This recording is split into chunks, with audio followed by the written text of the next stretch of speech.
Ladies and gentlemen, backed by popular demand, the Guinness World Record holder of Event Bubble Dweller, the Wrapologist, Yeah. the Grand Fromage, Russ, Anber, is back.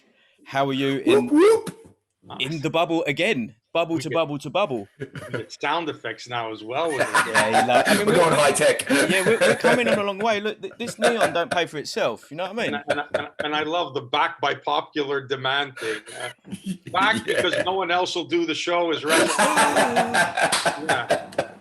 Listen, you couldn't find anybody else. Listen, we put you in. We're building at the minute. We're doing something called Mount Punchmore, which is 4 heads. Yeah. And you're going on there, all right? Front and center. Yeah, don't ever make yourself the DVDs at the checkout. Right? You'll be on that. I love it. Yeah. So Mount Punchmore, there we are. Streets is going to get one. I'm going to get one like a foam board, and we'll have Velcro heads. So obviously we want to keep you surrounding us. So we have to keep you perpetuating. There we go. Nice. Before we start, look at this. Look, we've got the man on the wall now. There it is. There he is. Boom. Yeah. Ollie. That's which fight? I'm trying to see. That's which the fight. Bellew fight. That's like. Oh, that's the shot, huh? No, that was the shot before the shot. That was the one like the over before he landed the hook. The coof. Yeah, the coof, as we technically call it. Mr. Anber, so we got a lot to talk about. Before we do, I'm noticing that Street's got his Gaddy shirt on. Yeah. I just wanted to show that I've got mine. Yes, the man. Yeah, I feel bad about what shirt I'm wearing because that's, like we said, that's the enemy's t-shirt. It wasn't intentional. It wasn't a talking point, but you're working the corner for Roy. Yes, I am. Fantastic. Yes, I will be working the corner for Roy. I'm excited about that. I'm excited for many reasons. You guys will see something the night of the fight that's going to be very, very special. Okay. I can't share what it is. All I'm going to do is tell you that there's going to be a homage rendered on fight night by Roy. So you will see it, and I think it's going to get great attention, but it pales in comparison to perhaps the fight itself. And I'm excited about being there, and I'm excited that Roy wants me there. So he's a dear friend of mine, and it says a lot, I think, for my years in the game. I mean, I know this isn't the prime Roy Jones, but it's Roy Jones nevertheless, right? Doesn't matter. Absolutely. As a human being, it's still who you are as a person, right? It does. Your age doesn't matter, and it's for me, it's a great honor that somebody like Roy thinks enough of me. A legend in boxing thinks enough of me to have me there. So that means a lot, and I'll always be there for Roy. A fellow legend, Russ. You're a legend as well. Don't downplay that, mate. Come on. That's just between us. We're the only ones who think that. We had we listened to not together, but separately. But we spoke about it like a couple of girls watching Gossip Girl or whatever when Roy was on Joe Rogan. Right. Like, because it's just like it very rarely do you ever get to hear Roy as Roy in a very relaxed environment, and like it's always amazing for me that more people don't know who he is, let alone people. I mean, everyone knows Tyson, right? But Roy is by far the more accomplished fighter. That Roy is an all-time great. Mike is a great heavyweight. Roy is an all-time great. He's on the Mount Punchmore, right? Yeah. It's just that you hear him say that he's every time he goes in there he is willing to die, and you believe it. That he is that guy. Like, I've always joked that if you provoke Roy, he probably will fight you. Like, he don't want to, but he'll just be like, look, you're asking for it, and I'll give it to you if you want it. Yeah. Like, and that's rare, but he's not there causing trouble, and he's just a pure fighter is what he is. He's a rooster, like he says he is. Yeah, he is. And there's sometimes when you hear him talk and say, like, to get to know Roy, I'm lucky enough to have done that with him. Like, we have been in places, and I'll never forget this. When he was training Jesse Vargas, he brought me in as the cut man and hand wrapper. Yep. Now, I had never met Jesse before. I knew who he was, but we had never met. We met in Monaco. Not Monaco. We were in what's the Chinese? Macau. We were in Macau. So I met him there in Macau. And we were out to lunch. And me and Roy are in the restaurant arguing, like at the top of our lungs, arguing about boxing. And Jesse's filming, and he says, "Look at my two crazy cornermen here. They're arguing with each other." You know? And I thought that it's great that Roy, who's like Tyson as well, are outstanding students of the game. Yes. They love the game. They know the history of the game. They know the history of the fighters. And I love that I can share that with them and argue about things and who to beat who and how do you want. And so Roy and I often have discussions about, great fighters of the past and the history. And it's nice to talk to that kind of people. You don't find a lot of those guys around nowadays. No. Yeah. I mean, it's sad question actually when you ask people now that it's so limited to this year or last year, and you're just like, yeah. I mean, what I was going to say, like without tooting our horn, like one of the things that we started out with is like what we said in the first time we spoke about the history episodes, and those by far are the most popular episodes. Like even down to download numbers. Like the one about Customato at the minute is the #1 downloaded episode that we have. And people when they talk about the podcast, they're like, to be fair, you're actually the favorite of the fans.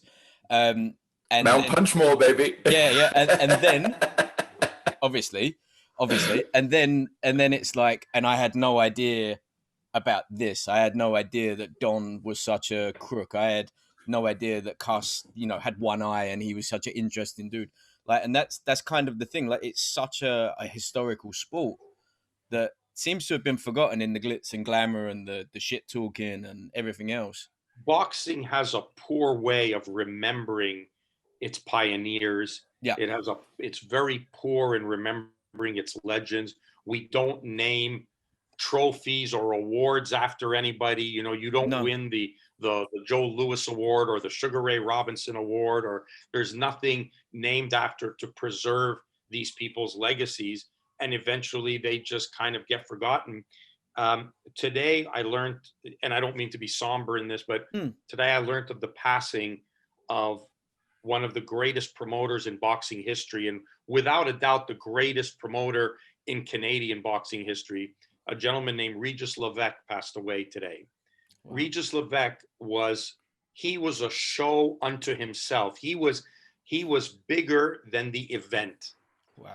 When you used to go, just to give you an idea, like the media, they would love to go to a press conference because they all wanted to hear what this guy was going to say, how he was going to present the show. Right. The guys fighting the main event would sit at their table, and instead of shit talking each other, they're looking up at what the promoter's saying, and they're cracking up. They're dying of laughter, like Amazing. How good this guy put it on.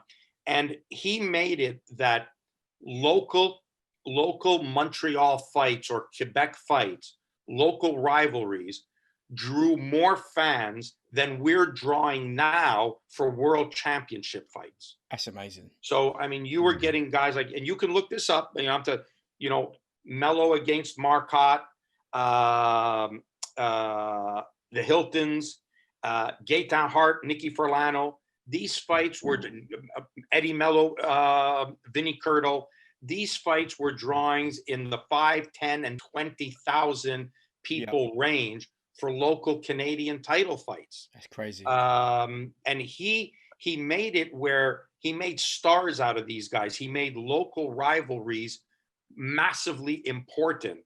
And if it wasn't for him, boxing would not be where it is today. The promoters that are around today in Montreal would not have a sport to promote. He's the reason why boxing is part of the soul of the sporting Quebecer, of the part of their soul, of the fan.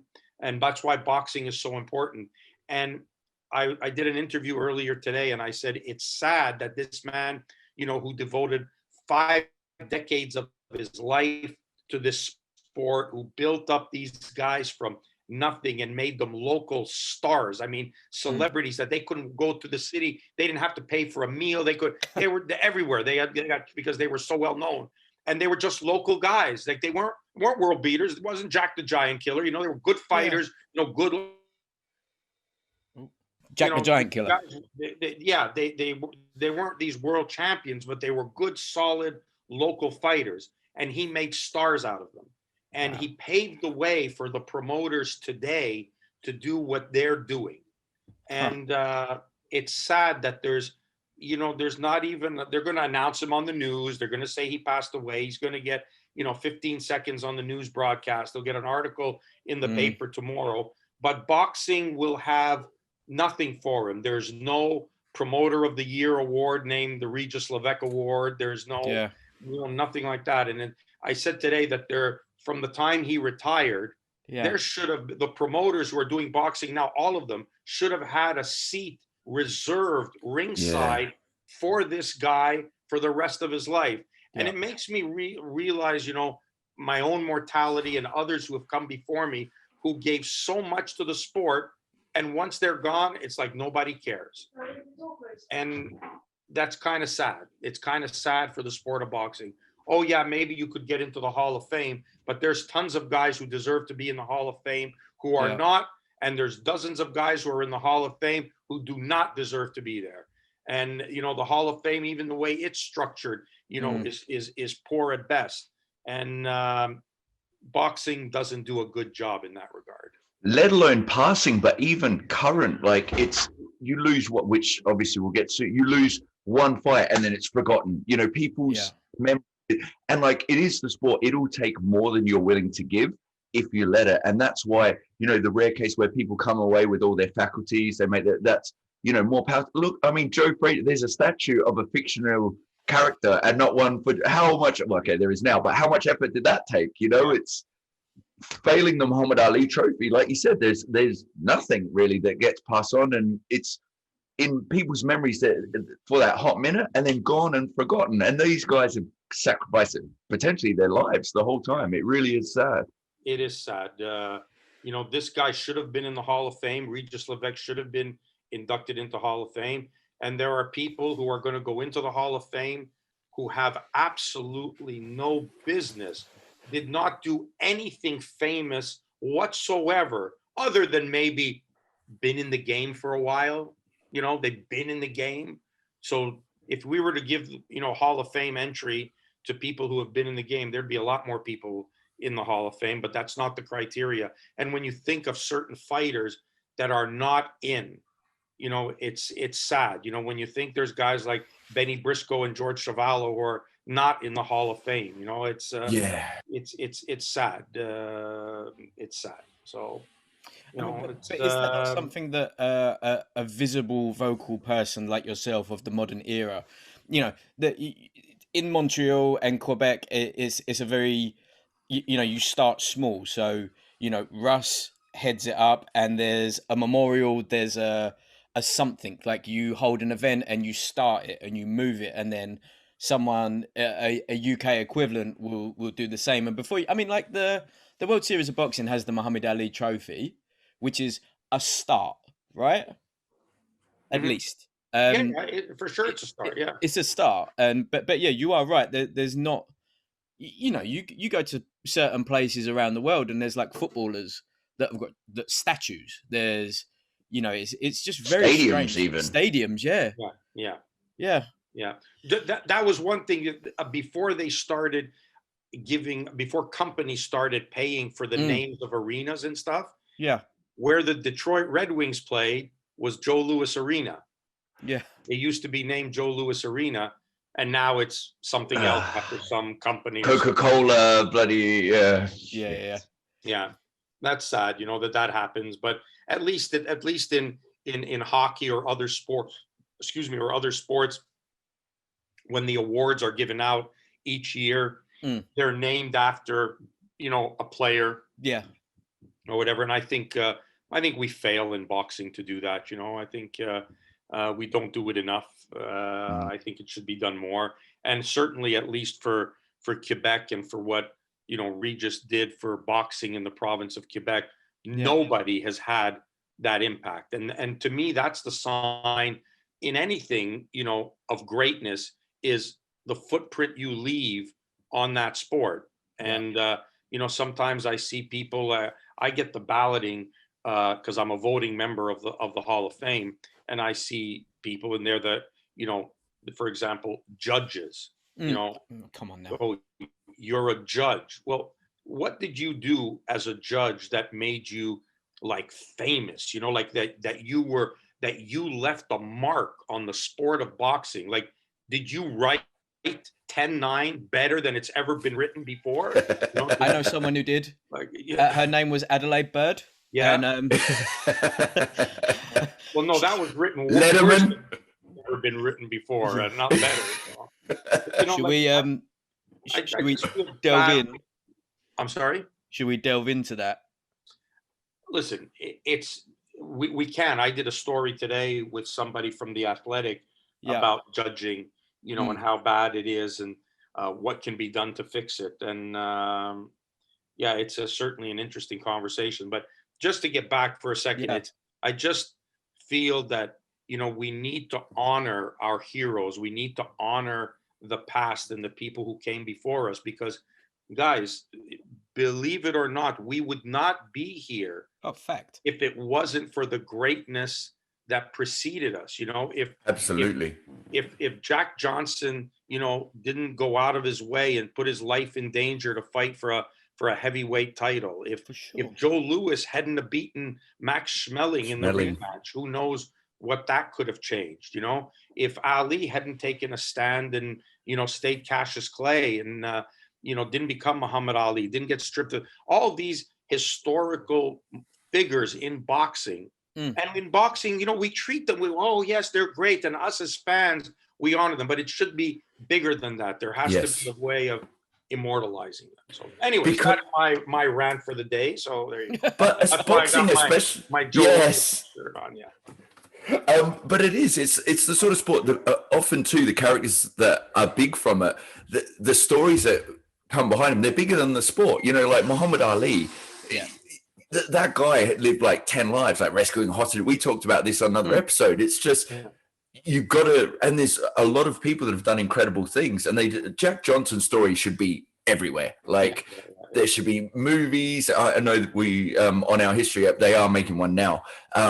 No, they made one. I told you. Did you watch it yet? No. On Jack Johnson.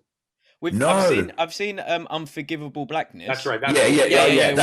No, for sure. We were talking like a movie, like a Hollywood movie. Not a motion picture about it, like especially with the narrative of equality and everything now. Like that is an iconic black hero. Like that is, insert any actor that can do it. The story does itself. You know, it's great having another Tyson film with Anthony Hopkins as cast. Fantastic. Let's go back a couple of stages. Well, I personally, I always preferred the documentaries. You know, saw the documentaries, the real footage, the real interviews with the real people. Fantastic. You know, it tells the truth. Hollywood did make a movie called The Great White Hope with James Earl Jones. Yeah. And it's the story of Jack Johnson. So, yeah, I think, you know, I don't think enough people know about the history of behind what Joe Louis was under, the pressure that he was under in facing, you know, Schmeling on the brink of World War. I think we spoke about this. And it's, anyways, that's just me. Maybe that's just my historic side of loving the lore of boxing and the, you know, the people who played a role in it, but ultimately left us with the sport that we have now, that we've chosen to, of course, screw up in as many ways as we possibly can, you know, and always try to mess it up. But there was a time when being the heavyweight champion of the world, I got to tell you guys this. I have to share this. I wanted to share that. You can find this on YouTube. I was watching some comedy episodes on YouTube one night, sitting in the hotel in bed, going to sleep. And, you know, when a segment finishes, like automatically it plays the next video, right? So it came across, there was an episode of an old sitcom on American television called the Dick Van Dyke Show. Oh yeah. And you know, I mean, you guys, I don't know if you're too young to remember that. It's in black and white, and Mary Tyler Moore was in it, and he's the guy from Mary Poppins, isn't he? Dick Van Dyke. Correct. Dick Van Dyke, exactly. Yeah. So and Bewitched. Not Bewitched. He did the Dick Van Dyke Show. Oh, maybe Bewitched. Maybe in the movie one. No, I thought in the series. Not Bewitched, the one with the blinking, isn't it? No, the nose wiggling. yeah. Correct. So there's a scene in there where they have a little son. His name is Richie, and Richie heard Mary Tyler Moore and Dick Van Dyke having an argument. Right. And so then the parents were trying to explain to Richie how, you know, they weren't fight. You were having a fight. He said, you were having a fight. And he said, no, we weren't having a fight. You know, we were having a discussion, and sometimes mommy and daddy have to have a discussion, you know. And so Dick Van Dyke says, well, a fight is like when, you know, it's like a boxing match. And so the kid says, you mean like Sonny Liston and Floyd Patterson? And Dick Van Dyke said, well, that was kind of like a discussion, not really a fight. That was more a discussion. But the whole idea was that in a sitcom in the early 60s, you were able to make reference to the heavyweight champion of the world in the sitcom, and people laughed at what you were talking about. You know, it was relevant. You know, you knew who the heavyweight champion of the world was. It was an important title to have. And now we just have more belts and champions than we can shake a stick at. And it's, you know, we have big events and we have big sellout venues. Yes, we do. And we have the ability to have pay-per-view all over the world and whatnot. But we've lost the mainstream. We've lost the sport being part of our lore and part of our day-to-day lives and reading about it in our newspapers. Now we have to go to specialty websites. We have to go to specialty places to see it. You can't just pick up, at least not in North America, pick up your local paper and do it. And I noticed that, you know, over the years when press conferences were held in the United States, everybody from every website in the world, you know, was there trying to get a free pass and, you know, cover the fight. But, you know, ABC wasn't there, CBS wasn't there, NBC wasn't there, New York Times wasn't there, LA Times isn't there. You know, like the big newspaper, they're not there, you know. So we lost that mainstream a little bit, you know. Well, you hit the nail on the head. Back in the day, there was the champion. Yeah. And now it's like, I mean, which belt are we talking? Which, like, color do you want? There's super champion, there's franchise champion, regular champion, interim champion, and all diamonds and diamond champion. The card in Mexico this weekend had 3 big fights, and all of them were for the WBC flyweight title. It was very confusing for me. I kept thinking they put the thing wrong. There may have been a super flyweight, but it was like Chocolatito got one, Estrada had one, another guy had one, and they were all the same title. Very odd. It's strange. Very, very strange. Hold on. Yeah. What I was going to ask is, a couple of weeks on now, are you less? I mean, because that was tough for us to watch Loma Lopez. It was harder to see the result. Even harder to see these judges. Like I don't understand how on these telecasts the color judge, Harold Letterman equivalent or whoever it is on Showtime or whoever. Andre Ward did it. Andre Ward, yeah, and like Dre, but then they Steve Farhood, isn't it? They have as well, but how are those cards normally much more in line with the fight going on than the actual judges? It's so confusing to me, and I don't get. Like we've watched that fight. Was pretty spot on, but Bradley was having an off night. I don't know what. Yeah, B-Rad. Like we did a watch along even, and you know, it's unbelievably hard to not see that as 6'6", 7'5", right? Yeah. That's what the fight was. I don't know what they were watching. It's I'll tell you what it is. It's judges are not experts. Judges are just the fans who like boxing. They're not experts. They're not people in the gym. They don't understand the science. Their vision of it is very, very limited.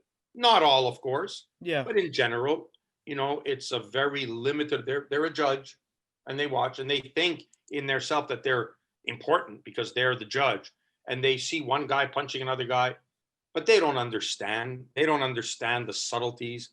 They don't understand why guys do things. They don't understand about ring generalship. They don't. Harold did. Harold used to have pretty good cards. He had some bad ones, but you know, God bless him. He had some good cards. And it's not genetic, clearly. No, it is clearly not. And it is clearly not.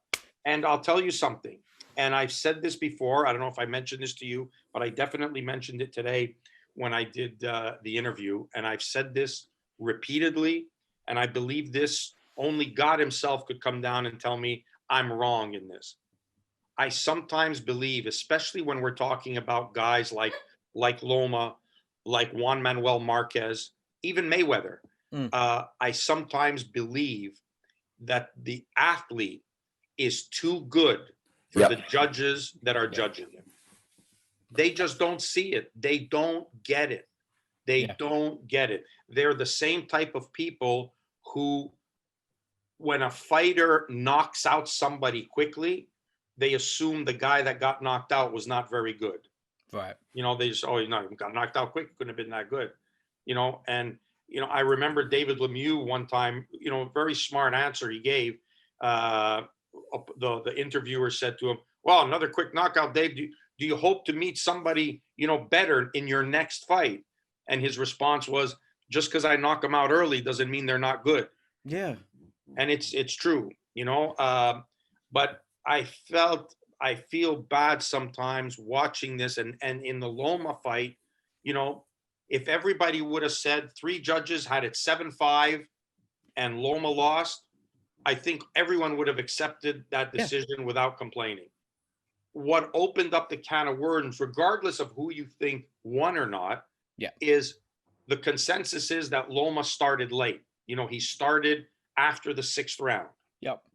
Well, according to the judges' cards, even if he started 2 rounds earlier, he still loses. Well, this is what we said. If there was a knockdown. Yeah, we were saying if there was a knockdown, that wouldn't have mattered. That's ridiculous. Yeah, in such a, and I think it's a double-edged sword what you were saying about their skill, because one, they miss it. Like when you watch it, so many of the shots they're right and they're going on the shot, they're not connecting, but they're just like, oh, that was a thrown shot. The body moved. One, and then 2, it's like they're so used to such domination that anything that's mildly, they're like, okay, lost. And it's like, what are you watching? Thank you for stealing my second part of my point. that shows how astute you are, because that's exactly right. And the second point I was going to make in regards to Loma, if you guys go back and look at this, in the Linares fight, 2 of the 3 judges did not have Loma ahead. No. Did not have him winning. Never mind ahead. Did not have him winning.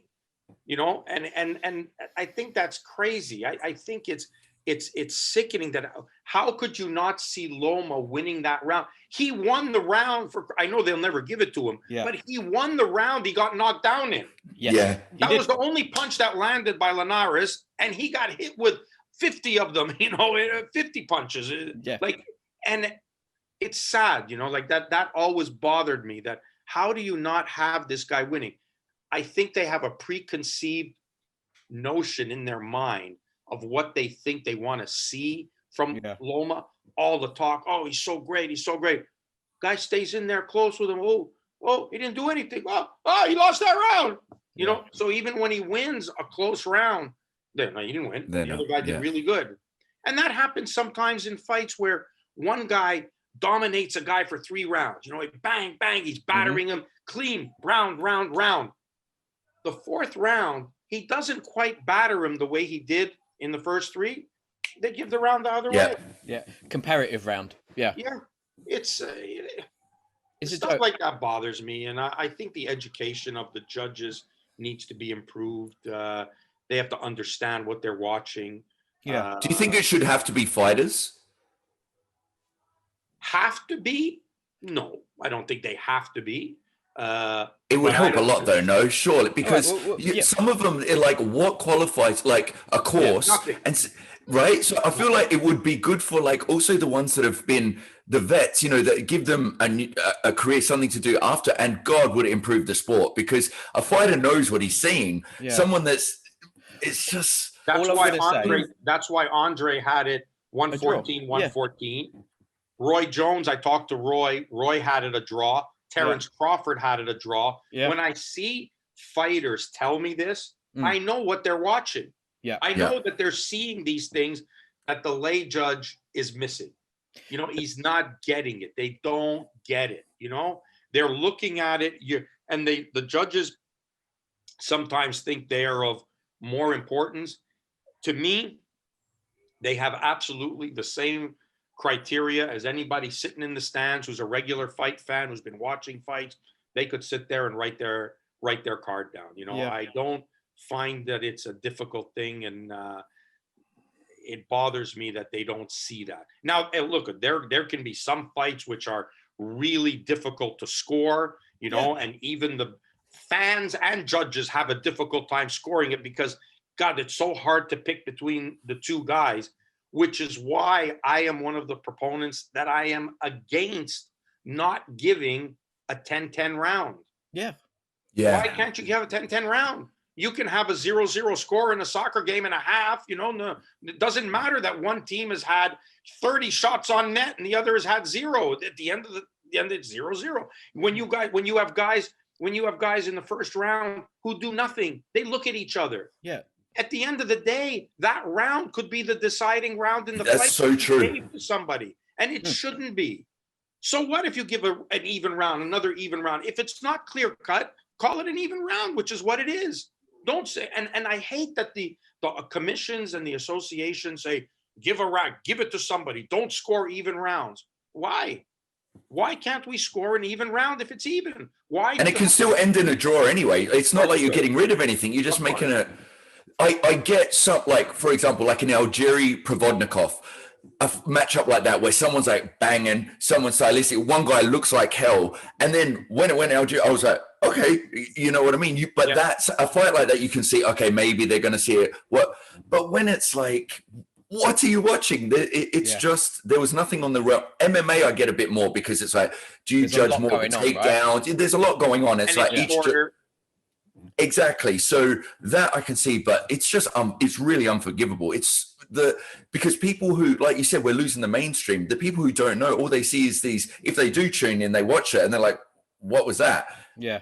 These robberies, it's not good. Oh, okay. Sorry. Like bad decisions. Bad judgments. Well, even I have to say for that fight, the decision, like you said, Russ, as well. It's the decision itself. I'm not going to go. This was a. The scorecards, absolutely. They were ridiculous. That's right. Ridiculous. That Julie Letterman gave Loma 1 round.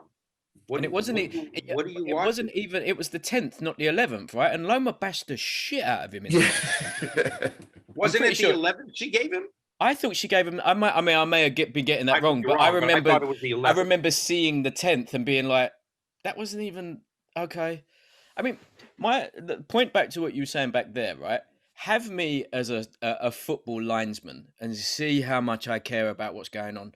See how many offsides I pay attention to, right? If I don't care about what I'm watching, then I'm not invested in it. Like, I don't understand how you have professional boxing judges whose the livelihood of the people that you are judging is in their hands. You have a monitor there. Potentially lives as well. Literally, yeah. But the truck itself from the TV company, you open yourself to a level of bias from the TV company. But that, again, is very easy. You have one team on fighter A, one team on fighter B. They're quick enough. They put the highlights together. Here's your split screen monitor. Who do you think had the most success? And for example, in the Loma Lopez fight, what we was talking about when we did the run back, when Loma was fighting in traffic, like, there's no one better than him. If punches are coming to him, even when he looks like he's getting something like on the clavicle, it's missing him by that much, and then he gives you 3 back. In like visibly in the optics of it from the crowd watching through, you probably can't see that. and all you see is like a flurry. But then you've got a HD monitor next to you with it playing that says, oh, yeah, he didn't get touched there. Okay, that's a Loma wrap. Like, there's so much nuance in that kind of fighter, in that kind of fight, which is why it's unacceptable to have those scores coming through. And I think it's very easily fixed. That's the problem. Let me show you, Rob, how bad it is where judges sit. How many times have you seen a judge where they have the camera on him and the judge is going, yeah. That tells me you're sat in a shit seat and you can't see what's going on. Yeah, don't be in the crowd anymore. Be in a booth. Well, or they can, not the crowd, they're too close to the ring. In fact, they should back them up so that their peripheral vision is much larger so they can see it better, or have them judge it off of a TV screen where you're getting angles all the time that you can really see who's winning. Look, I know we have a certain history we want to uphold and a certain, protocol that's gone on for years, the way it's been, but we need to protect them. And we're sitting here arguing about the big fights that get the highest visibility, but guys are being screwed in 4-rounders, in 6-rounders, in 8-rounders, and it hurts them, and it shouldn't. That could be their whole trajectory. You pick up an early loss, a couple of them, you're on journeyman territory. Did you see the guy here who he was on his phone during the fight the whole time? Cleared. He was literally just on his phone. Yeah, got cleared. Like, what they were you said he was looking at his scorecard or something. What, on his phone? Bro. Of course he was. Could have quite comfortably been on Betfair, punting.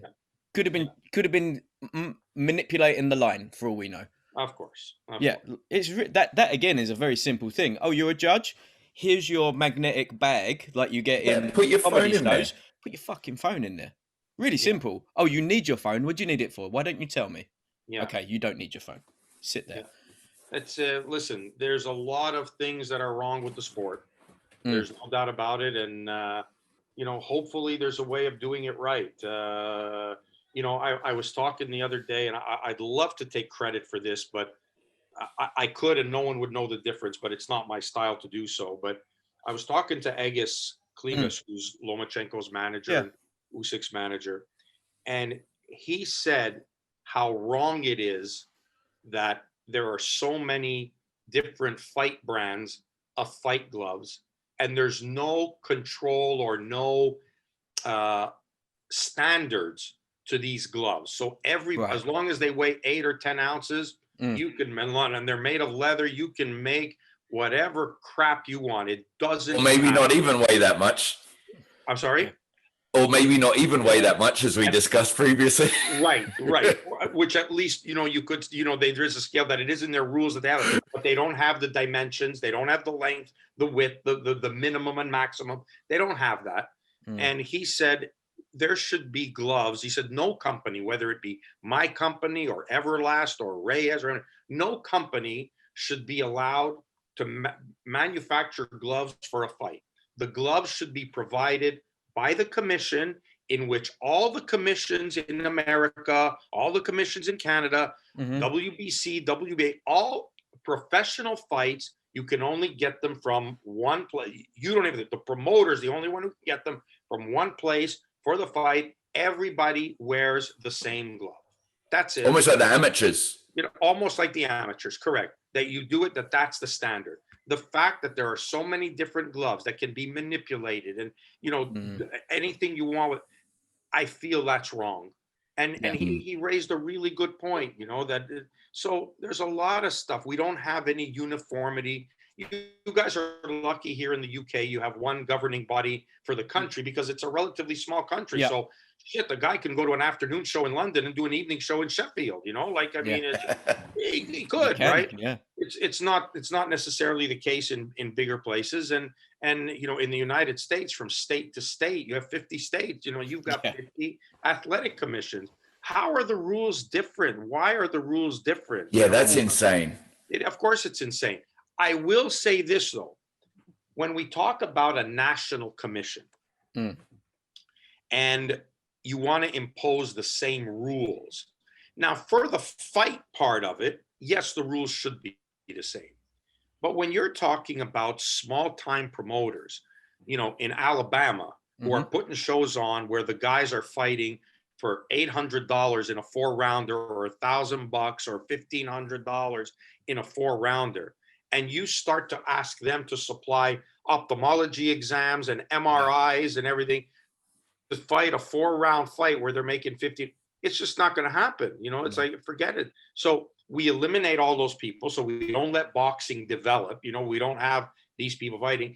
And technically only the rich and the wealthy or the affluent can afford to pay that. So you're getting rid of everybody else. So you're making the pyramid really small about who ends up getting into the game, 4-rounders, 6-rounders, 8-rounders, and now fight for a world title. You eliminate all the rest if you had a national commission imposing that. So that's true. There are the pros and cons of it, but the rules should be the same. You know, the judging should be, your license should be good in any place. You know, instead of you have to have a different license for a different place, and you have to furnish different medicals for different places. Like, what does New York know that New Jersey doesn't know? Why do they ask for one exam and you ask for another? Yeah. These are things, again, that could be changed. It's by far not a perfect world. That's for sure, fellas. Would you assume the role if you got asked? If they did form a national North American commission, would you take on that czar, as Teddy Atlas calls it, the czar of because he's always been very vocal in saying that he's not the person for it, and I can understand that because he'd probably end up stabbing someone. Where I think you're a little bit more even, maybe a touch more diplomatic. Thank Christ. Yeah. Look, is that something I would, the one part of boxing that I've always hated has been the bureaucratic part. You know, that even in amateur boxing, like, I think amateur boxing is so full of crap with their bureaucracy and bullshit. It's unbelievable. You know, at any level, local, provincial, you know, anywhere, it's corrupt from the bottom up, you know, with horrific. If you think pro boxing has bad decisions, amateur boxing, you go to a fight card, half the card is probably scored poorly. You know, it's so political. It's ridiculous. They judge it on the gym. It's like if your coach shows the judges, you got the win. Yeah, exactly. It's stupid. I was on amateur board of directors for 10 years on the Canadian board. You know, president of Boxing Quebec, and I was on the Canadian board of directors. And you know, it's a part of the sport I hated because it was so political in what was done. Would I want to do this in a national body? You know, I would have to say I couldn't, because, you know, you have too many people who want to do favors and want you to do things, and friends, and that you're going to end up pissing somebody off. It needs to be somebody who maybe has me as a consultant, you know, and I tell them what's good and what's not, which I do often with athletic commission as it pertains to hand wrapping and gloves. And I give them my opinions on what they should be looking for. And I give them an education process and my advice, but ultimately they make the decision. So I think it's going to take somebody who's probably a better bureaucrat than me, because if I was any good at being a bureaucrat, my business would be far more successful than it is now. So yeah, I don't think I'd be the guy for the job, but I would be the guy that could be your main consultant, tell you what the problem is, because as I've said before, you know, you can't ask a layman to tell you how a magic trick is done. You have to ask another magician. The other magician can tell you how it's done. So if you want something done, if you need information, if you have to make a decision, you must consult with somebody who's the boxing guy, somebody who's in the game. You can't imagine it and figure it out. Otherwise, you're going to do what happens in amateur boxing, and you're going to end up reinventing the wheel every 2 years that you have an election to have a new president. Because the guy the person who has the job, by the time he's learned it, you know, he's committed some political faux pas and he gets voted out. A new person comes in and you're right back to square one as they start learning the process all over again. You know, they're not surrounded by good people. So I think it's important that you have good boxing people around them. So, you know, if Teddy didn't want the position, but there was a political person who was in that position, but he was consulting with the Teddys of the world, and then say, that makes sense what you said. Yep, that's good. And put that all together to make it work, because we all have difference of opinion. My opinion is not, the golden, the Midas touch. It's there's different people have different views on things, and sometimes things come up that I don't think about. So it's good to have that in, and then the bureaucrat has to be able to put it right. That makes it fair for everybody. And I think that's the most important thing, is that it's fair for everybody. All right, here's a suggestion for you. I'm going to throw this on you.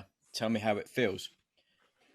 Bureaucratic, diplomatic, speaks well, ex-multi-weight world champion, James Toney. Come on now.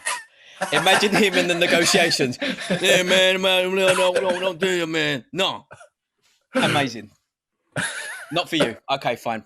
Just so you know, I put James Toney as a entry into the Hall of Fame this year. No, so Tony's the man. There he is. It's hidden by the mic, mate. Oh, is it? He's my all-time favorite. Well, I love him. I even, it was a little bit on the sadder side. I even made sure that I was at Prize Fighter at York Hall when he fought in it a few years ago, because when else am I going to get a chance to see James Toney fight live? You know what I mean? Like it wasn't James, but it was still. He's another one that should be on the tips of everyone's tongue. Like the skills of that guy, the defensive genius is just like. Oh. He's another one that you can add. When I said about Loma and Floyd and Juan Manuel Marquez, yes, they have no idea what they're watching when they watch somebody like James Toney. No clue. Like, to me, the things that he does. Yeah. Even if he didn't hit you, what he just avoided wins the round for me. I don't care if you're throwing punches, because what he did was way harder than you throwing punches. Yep. Way harder. Absolutely. Way more skill. Are amazing, right? You hear Freddie Roach saying he is the most talented fighter I ever worked with, right? Basically that is the unanimous line about him. He is the most talented anyone's ever worked with, but he's sipping full fat Coke while he's on the bag. Like, he just didn't give an F at all. I tell you what would take the energy out of the room when you see Roy next.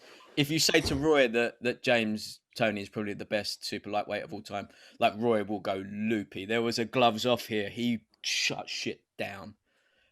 He doesn't like that very much. I'll ask him. Yeah. If you could maybe Instagram live it for me and Streets, we would appreciate it. Yeah, I got something I wanted to show you guys. I saved this as a specialty before we wrap it up. I had something I wanted to show you. No one has seen this yet. Unless it's Uysk on your bed, I'm going to be very upset. No. If I had somebody on my bed, it wouldn't be Uysk. Well, I don't think you'll have a choice. If he wants to be on your bed, he's on your bed. Yeah. Good point. But you were right about Uysk, but I thought I would share these with you. This is what Uysk will be wearing. Ooh. Wearing. So you guys get a look at this. Oh. Delicious. Look at those. Yeah, that's one, and then this is the other glove, and the difference is on the thumb. So yes. So they are amazing. You have our word, unless you say otherwise, that this episode will not be released until Friday morning. Okay? Yeah, that's fine. That's fine. These are just like the actual fight gloves. Yeah. The two pairs have been already deposited with the commission. We always make more than just the two pairs, but this is the exact. They look amazing. See, and I saved it for you guys to see that. Thank you. This is why you're on Mount Punchmore. There it is. Yeah, but that there's a little flaw in what you said earlier, Rob. You hit me. It doesn't sound like me to have flawed words. You talked about who's most popular in downloads, right? You have to remember that I'm fickle and incredibly shallow. I'm an ETV watcher. Please know that.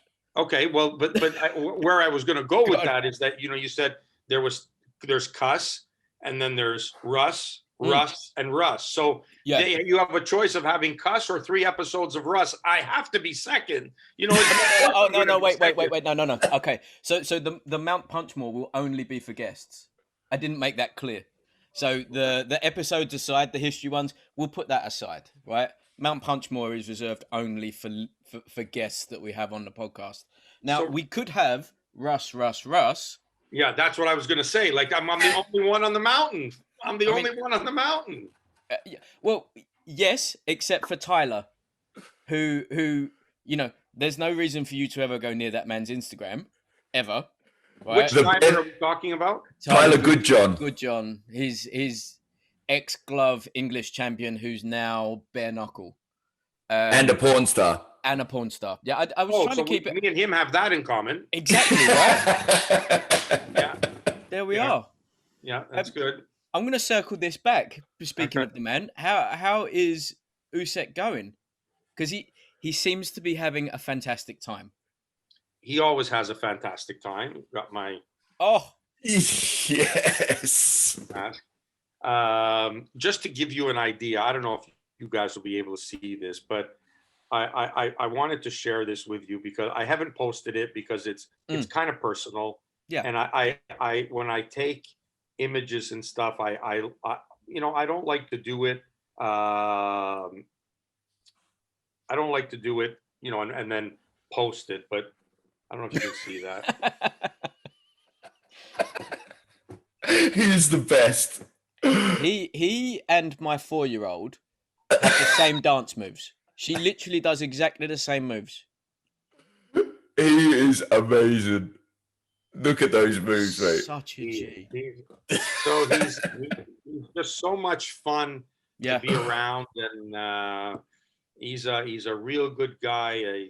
I was talking to someone, his promoter, the other day, and I think I've said this to you guys before. Rob, your daughter, you want to hope she brings home somebody like Uysk. Yes, fact.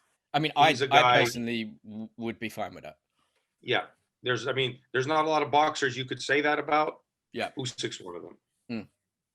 Usyk's one. Yeah, he seems a genuinely great person from the little bits of interview and so. I also very much so like, and I don't believe it for a second, because like Loma in the build up to Lopez literally turned to an interviewer and went, "I don't know what you said. I don't speak English." In perfect English, in perfect diction, everything about it was perfection. I don't believe that Uysk can't speak English. I think you could probably have a conversation with him pretty easily. No, he's quite limited in his vocabulary. Really? Oh, yeah. Okay. Well, he says Dereck very well. Yeah. There are certain words he knows. Yeah. But I asked him today, his kids know more English than he does. I asked him today because yesterday he called his daughter and they were on FaceTime. Yeah. And so he put and I said, "Oh, hello." And she was looking, and then she kind of just sort of like disappeared from the camera, she disappeared. And right. You're lucky she didn't do it like her dad and just appear out of nowhere. She got really shy when I started talking to her. And but he says they study it in school and their English is better than his. And listen, he spends, especially now this last year, he has spent it in Ukraine. It's not like he's interacted with English speaking people. I think when he does and he's around them and he starts to remember more words and it adds to the vocabulary, he's good. But no, you'd be wrong about that, Rob. What you see is what you get, and it's limited, unfortunately. And like Loma, he's a smart guy. You can tell. When he wants to say something, he doesn't want to have to use, a grade 2 level vocabulary to express a university level thought. Yeah. That he doesn't want to do that, which is why both him and Loma, when they want to say something deep, they would rather say it in their native language, let it hopefully be translated when people will hear it, find a translator somewhere. What did he say? And get the exact translation rather than say it in English and not get the essence really of what he wants to project. Sometimes I think it was Canelo. One time he was talking for a solid 3 minutes, and the translator just said 4 words. And it's I'm pretty sure he said more than that, dude. He went, "Don't worry about it." Yeah. Or vice versa.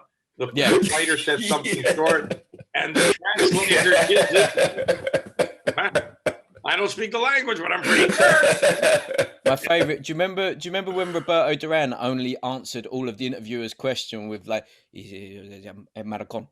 right? And the translator was just like, he says he's very respectful of his skills as a fighter, and he's like, next question.